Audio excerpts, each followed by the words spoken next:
Welcome to the Brewing Wellness podcast, nourishing UFT members, one conversation at a time.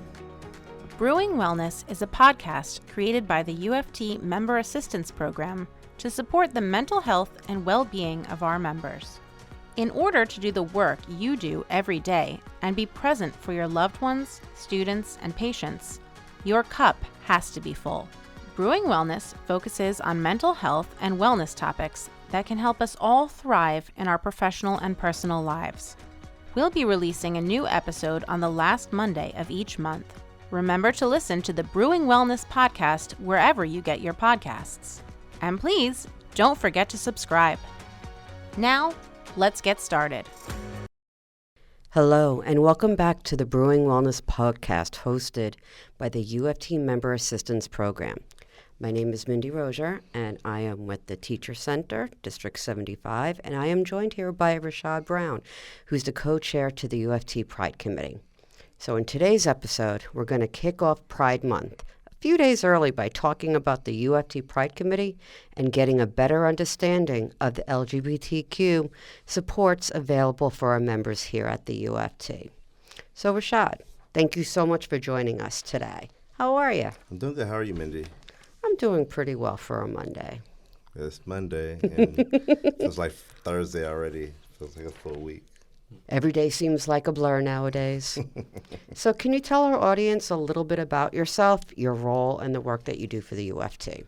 So I was a middle school science teacher in District 7 for about 12 years, and I began working as a PM staffer probably 5 years into my teaching career. And from there, I just got more and more involved with the union. I became a chapter advocate and really organized at the school level for members. And now I work underneath the UFT Secretary, Leroy Barr. So I'm given a lot of different jobs to do under his tutelage, under his guidance. So I do a lot of stuff that deals with membership engagement and just membership in general. So. And I got involved with the Pride Committee it was actually 8 years ago, I think. Mm-hmm. 8 years ago with the Pulse nightclub shooting. That was like my moment of truth, right? Where I had to decide, am I going to just sit back or am I going to, stand up and be a member of the group that was, rallying behind that community that lost those lives. And that's what the Pride Committee was born out of. And because of my engagement in that whole period of time, Anthony Harmon went to Michael Mulgrew, who appointed me as the chair of the committee. Yeah, so it's been great. I met a lot of different members, different backgrounds, different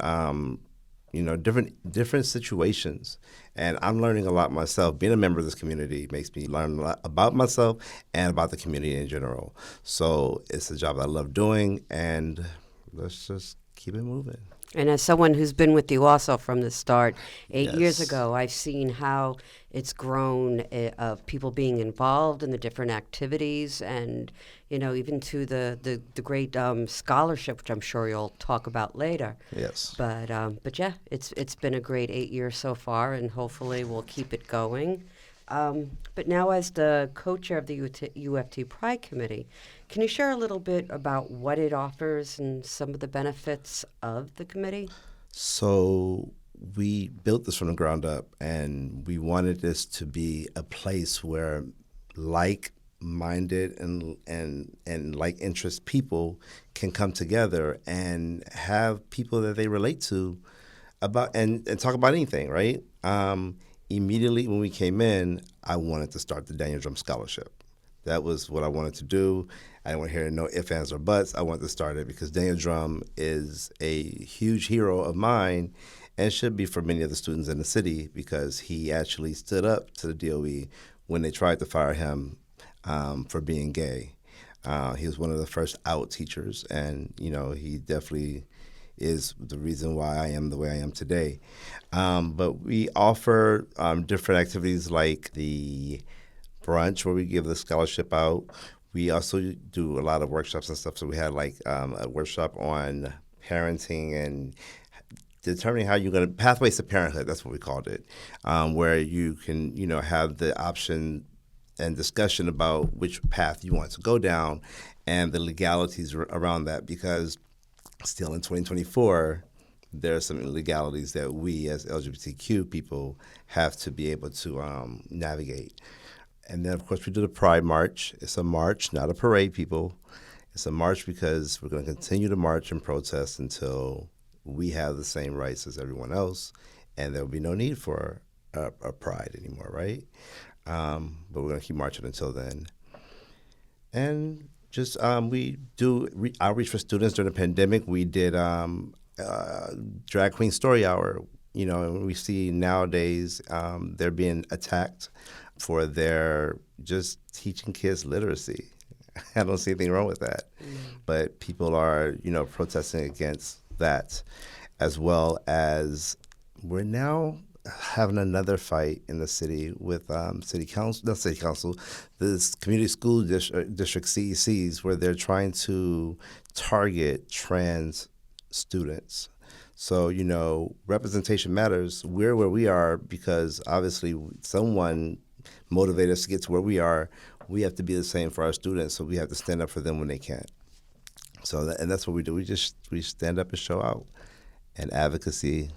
And that's incredible, and it's so much needed, especially now in the days where we seem to be going backwards instead of progressing forward. Right. You had mentioned the march, and I know it's the last Sunday of June. Do we have a date? June 30th. It's going to be taking the same path down every year that we take to get to the village. Just look out for the information. Yes, save the date, June 30th. It's always such a wonderful time of all of us UFT members together on this date. Right. But most importantly, we have the AIDS walk coming up, and that is huge in itself, right? Right, and that's May 19th. Yes, it is. And we're trying to raise money. We're trying to outdo what we did last year because that's important. With a membership as big as ours is, over 200,000 members, we know that HIV and AIDS has done, have broken apart families and colleagues and classrooms. So we want to make sure that we advocate. Our team is called Educate to Eradicate. So we're going to eradicate. We want to eradicate AIDS as soon as possible. And this walk is Sunday, May 19th. You can join us while we're doing the walk, and of course donate to this wonderful cause. You had mentioned briefly about Daniel Dromm Scholarship. Can you tell us a little bit more about the Daniel Dromm Scholarship? So the Daniel Dromm Scholarship, I think, is going in its 6th year. We've given away, a handful of scholarships to students. We started off, believe it or not, with just giving out $500 for a scholarship to 2 kids. That's it. Today, we give away $1,000 per borough to 1 student per borough. I have the authority as the chair to give out a special scholarship that can sometimes be worth $2,000 for certain students if they meet certain eligibilities that I feel are worth established. Because we did named a scholarship also after Patricia Filomena last year, who was an avid supporter of the LGBTQ community. She wasn't gay, but she was a strong supporter because, number one, her brother was gay, and number 2, she saw humans as human. So if you were a person, you were a person. That's what you were. And the very first scholarship that we gave, Pat actually donated the money out of her own pocket for the scholarship. And, I would forever be indebted to her, but, and the way I could pay her back is by making sure her memory lives on. So that's what I plan on doing with this, with her scholarship within the Daniel Dromm Scholarship. So. And no doubt you're making her proud. Thank you. I appreciate that. She's looking down right now. I hear every now and then cheer me on. When I don't want to do something, I'm giving up. She's like, "No, you can do it, baby boy." And but I have such a great committee. It's about 10 of us, I believe, and they pick up the pace when I can't make the rest of the way. So Yeah, you always have the support of all of us. I appreciate that. 100%, all of them. And I'm not going to try to name you guys because I might miss somebody. Well, besides the scholarship, what are other actionable things that we can do being a part of the Pride Committee? So being part of the Pride Committee, I would say number one is to establish some kind of representation system within your school community, and it can be as simple as a safe space or whatever, so that colleagues can identify with other colleagues. But then after that, taking it a step further and finding out if maybe you're interested in maybe bringing more people together within your district, and having maybe a district subgroup of the Pride Committee where, you guys are really been able to connect and maybe even talk about issues. But and talking about issues, we have different committees within the Pride Committee, and one of those subgroups is the Resolutions Committee. Now, if you're really passionate about something that you want, UFT to take a stand for, regardless of how anybody else feels about it, we want to hear those resolutions. We want to see those resolutions. We have a team of people that will work with you to get the resolution written. Or you can write it yourself and bring it to us. And, if you're not a delegate, we have members of our committee who are that, can motivate resolutions. So it's a beautiful thing. And there's something for everybody. If you're a fundraiser, have a friend, Karen Miller, who is, she's amazing. She's amazing. She's a fundraiser, and she would have never gotten involved in the Pride Committee if I didn't have to sit her down and point out her ignorance to HIV and AIDS. And so after I had that conversation, she's up and running. She does more than I think almost anybody. I hate to say that, but she is very passionate about it, and I love to be able to motivate others to do more for others, especially when it comes down to HIV and AIDS. Right. And I heard that there's some special T-shirts. Oh, you heard about those. So this year we decided to do something different. This is our second year walking in the AIDS Walk. We have only done it twice. Last year I think we may have raised money like the week of, and we got to $5,000. This year we wanted to have T-shirts, but we wanted to get students involved in the process. So what we did was we had a competition for students to design a logo or emblem to put on this T-shirt, and we're selling it as a special commemorative T-shirt from the UFT, and that money is going towards HIV and AIDS for the AIDS Walk. So we were going to raise a little bit over $1,000 because each shirt was $10. We only made $100, maybe a couple of extra, and that's all going to go towards a great cause. So, and the student won, I believe, is a $150 gift card for creating a design, and of course a T-shirt as well. So. And where could one get the T-shirt? Unfortunately, they're sold out. Wow. They're sold out. I'm glad I paid for mine early. I can't wait to see them. And I hate to tell people no, so don't ask me. I don't have any more. But hopefully next year we'll get to order more, and we'll have maybe 200 next year. But don't sleep on it. When you hear about it, get it right then and there. I have people on my committee who didn't get, and I'm sorry. So, Rashad, can you share some of the accomplishments that we've made on the Pride Committee?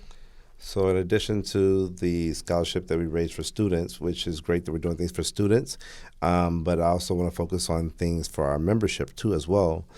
We were able to finally get our members to something that they really needed was, number one, more visibility for World AIDS Day. So we do the candlelight vigil every year, which is a very touching moment. It has grown since the first time we did it. It takes place December 1st. I don't know what's going to happen this year because I think that's on a Sunday, I believe. So we may do it on a weekend. I don't know. But we also have, through our advocacy, we were able to pass a resolution at DA to make PrEP medication readily available to people across the state. And NYSA couldn't move on it until we actually were able to pass it at UFT. Even though we were working on that, but we passed it and we shared it with them. And they were able to make that happen. So I think Brad, our senator, right, state senator Brad Brad Harlan Hoylman, Siegel. he sponsored that bill, and so we wanted to support him because he has been a great friend to this union and to this committee. So now that we know a little bit more about the committee, what are some of the supports that LGBTQ plus members need, and how can they best support this community? So that's important because there's so many things that they need, right? And I had to really sit down and think about the 5 things that I think that we will see almost like a great change in our system and in our membership with these 5 things. The first thing is non-discrimination policies. That's something that should be a living document. It should always be changing, evolving, because we evolve, right? It used to be just gay, then it was lesbian, gay. Now you have a whole slang of acronyms there, LGBTQ plus now, right? Because every year there's a different group of people that identify. We have new groups like non-binary, genderqueer, that don't feel like they're fully represented in the LGBTQ, right? So we have to figure out ways to bring everybody in under our umbrella. And that's why I love our umbrella for that reason. But we as a union, we need to advocate for comprehensive non-discrimination policies so that as time changes, we make sure that we change with it and we're progressing with the times to include everybody that it should and to the fullest extent possible. Another thing would be training and education. So the DOE claims to have training on issues of inclusivity and just LGBTQ issues, but they often come too late. They mostly come as sensitivity trainings when something has already been done or the line has already been crossed. Whereas if we do something ahead of time and we keep this conversation going, we have no choice but to hopefully avoid some of those things. So we have teamed up with NICET, UFT. We've been doing implicit bias trainings, but also they're starting a new training, safe zone trainings. And so that's where in safe zone trainings we talk a little bit about learning about the gender identities, sexuality. It's just understanding our community a little bit better and being able to, educate others, because we can't expect people to know unless they are educated. So we as members of the community need to educate our colleagues, our employers, our union, right? And that's the only way that we're going to move forward there. Safe spaces and affirming environments. One thing that I loved over the last few years was I think it happened before COVID, the safe space stickers in the classroom windows. Having the safe space stickers allow our members to see other members who may identify in the same umbrella of LGBTQ as they are. And now they have someone that, may relate to something that they're going through. And that way they see that they're not alone, right? Also, legal support and advocacy. That's huge. So I've been hearing over the years teachers being investigated over telling students they're gay, over a lesson plan that they use or a book that they use that's approved, but they're, people, I guess principals and superintendents are trying to make sure that they protect themselves. And so they try to take those necessary steps, but it's not like we're teaching students how to be gay. We're teaching them about diversity, right? And that's what we all need. If we have more diversity, I think we'll be in a better situation all the way around. So, and we also have the UFT legal plan, which is a great support for our members, at least the first stepping stone. If they need to be referred outside of whatever services they need, they can have that stepping stone there. So I think our union is doing a great job at providing that basic support for our members. And the last thing is intersectionality approach. So we're looking at gay, lesbian, queer, black, right? But sometimes you identify with 2 or 3 of those, right? And so we need to be able to address, I think, in looking at the intersectionality, we're helping to address other forms of discrimination that was never originally thought of when, discrimination was being built, the anti-discrimination was being built in the policies. We're also able to tailor our support for each of our subgroups. So, the DOE can offer, things for queer Black men or, Hispanic lesbians, whatever it may be. They have, if we begin to look at those intersectionalities, I think we can, definitely strengthen and grow our profession. It promotes representation. Our students begin to see themselves in us. When we look at those intersectionality, if we just keep everything in a box, it makes it so much more abstract for students to sometimes grasp the similarities that they have. And then we can also look to see where we fit in the social justice movement, which I think is very, very important. So those are the 5 things I think that the supports that they need. And those are all amazing things. And I have to say with the safe space, I mean, for the last, I don't even know how many years I've been wearing on my ID, my safe space ID to make sure that whatever school I go into, wherever I go, that I am a safe person to talk to. And school should be like a home away from home, and they should be able to know who they can turn Absolutely. to.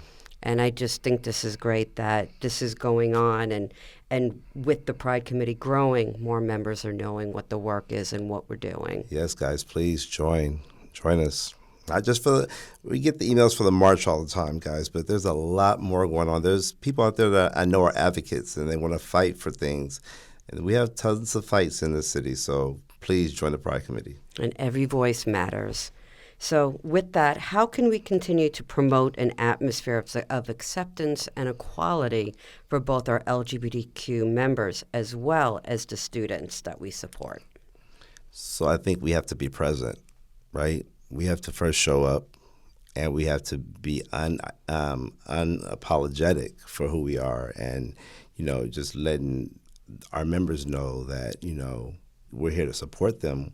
We're here, and I think that you would then begin to build that strong cohort of LGBTQ members that that I envision us having, right? Because 200,000 members. Come on, I know we have a large LGBTQ population. Oh, no doubt. Let's be clear about that.